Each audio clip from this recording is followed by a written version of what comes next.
Masana all na naman kamo? Asta na lang kamo sa sana all? Giho, galaw-galaw para makatilaw. Parang inyong mani may manog kali. Hindi nyo napaghulata, mga Diyos ko. Hindi nyo napaghulata nga sa sobra kadugay nga wala na gamit, garagit, nit, tungod, perte, kaganit.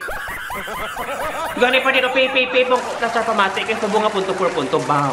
Tanan naman nga taga sana o, nagalantaw sa akong video. Day naman kamo ka magpasakit sa mga buot ninyo. Bag-uha ang desisyon sa kabuhi ninyo kag sabta ang pamangkot ko. San-o pa ninyo ipawasdak ang inyong banggirahan? San-o pa ninyo ipasirib ang inyong sinamakan? O kung wala lagi kamo plano. Una nga punto, may isa na naman kita kakababayan. May bit-bit nga bouquet of roses, nagpa-airport, nagsugat sa AFAM. Tapos ang iban sa inyo nagalantaw diri nga wala man lang bis, wala man lang nakatilaw bis kan isa ka bulak sang rosal. Bag-uha ang paminsaron, hindi na kamo magparty sang maghulat sang tamang panahon kay nga base kamo maglalaon.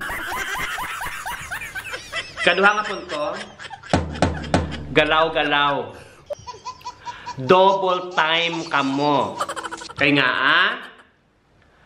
nugay kamo ng halaka juicy.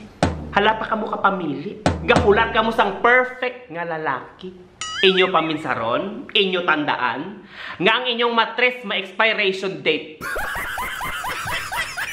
Ikatatlo nga punto, hindi ko maka-congratulate sa inyo. Hindi ko makahamba nga ba, congratulations kay imo naman karipunat ang mabulwat. Ginapaminsan ginakon o kung gina-wish ginakon nga isa sa inyo nga mga nagalantaw diri sa akon may aras ang AFAM kay para makahambal ako.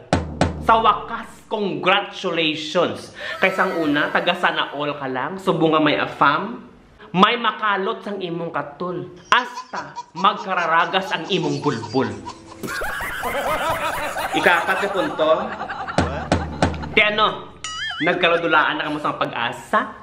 Nagkaladulaan na kamo sang tsansa? Hindi na kamo pamangkot kun nga pamangkot ta ang lawas ninyo kanya wala man kamo gagiriho. Wala man kamo gabiga-biga. Wala yung mga ginapapangita nga ako kinahanglan ko sang lalaki o kinahanglan ko sang AFAM. Gani bag-uhon ang aton mindset kung mag-amo sina. Kung wala nagit sang tsansa, di pangamuyo na lang kamo. Pangamuyoon ang amay namon di nang para sa amon. Kaya nga ang iban sa amon nalipat na mag-ugayo. Dasiga hindi pagpadugaya. Kaya ang monarkiya mala-mala.